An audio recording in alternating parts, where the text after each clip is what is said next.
വളരെ ടേസ്റ്റി ആയിട്ടുള്ള കൂർക്ക തോരൻ ഇവിടെ റെഡി ആയിട്ടുണ്ട്.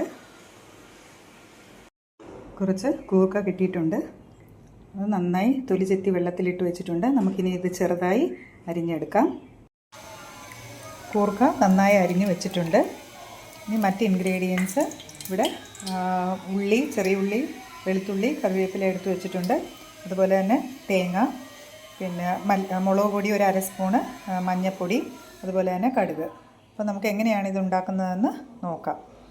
ഒരു പാൻ അടുപ്പത്ത് വെച്ച് വെളിച്ചെണ്ണ ഒഴിച്ച് കൊടുത്തിട്ടുണ്ട്. അതിലേക്ക് കടുക് ഇട്ട് കൊടുക്കാം. കടുക് പൊട്ടി വരുമ്പോൾ നമ്മൾ എടുത്ത് വെച്ചിരിക്കുന്ന ഉള്ളി, വെളുത്തുള്ളി, കറിവേപ്പില ഇട്ട് കൊടുക്കുന്നുണ്ട്.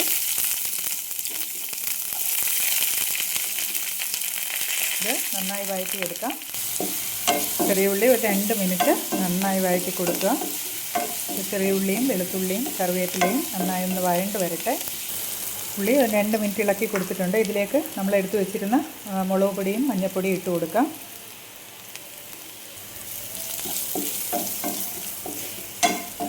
പൊടികളുടെ പച്ചമണം ഒന്ന് മാറിക്കിട്ടട്ടെ.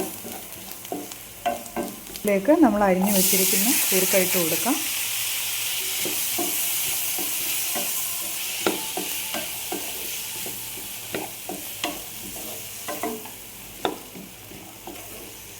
ഇനി ഈ കൂർക്ക നന്നായി വെന്ത് വരുന്നിടം വരെ അടച്ചു വെച്ച് വേവിച്ചെടുക്കാം. അതുപോലെ തന്നെ ഇടയ്ക്കിടയ്ക്ക് തുറന്നൊന്ന് ഇളക്കി കൊടുക്കുകയും വേണം.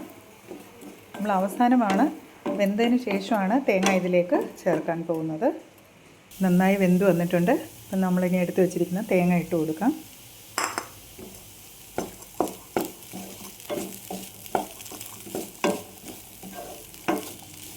ഒരു മിനിറ്റ് നന്നായി ഇളക്കി കൊടുക്കാം. ലാസ്റ്റ് ഒരു നുള്ള് കുരുമുളക് പൊടി കൂടെ ഇട്ട് കൊടുക്കുന്നുണ്ട്. നന്നായി ഇളക്കി കൊടുക്കാം.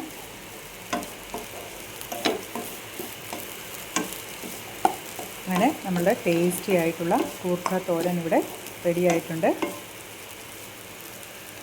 അപ്പം വളരെ ടേസ്റ്റിയാണ്. അവസാനം കുറച്ച് കുരുമുളക് പൊടി കൂടെ ഇട്ട് കൊടുക്കണം. അപ്പോൾ എല്ലാവരും തന്നെ ഇത് വെച്ച് നോക്കുക.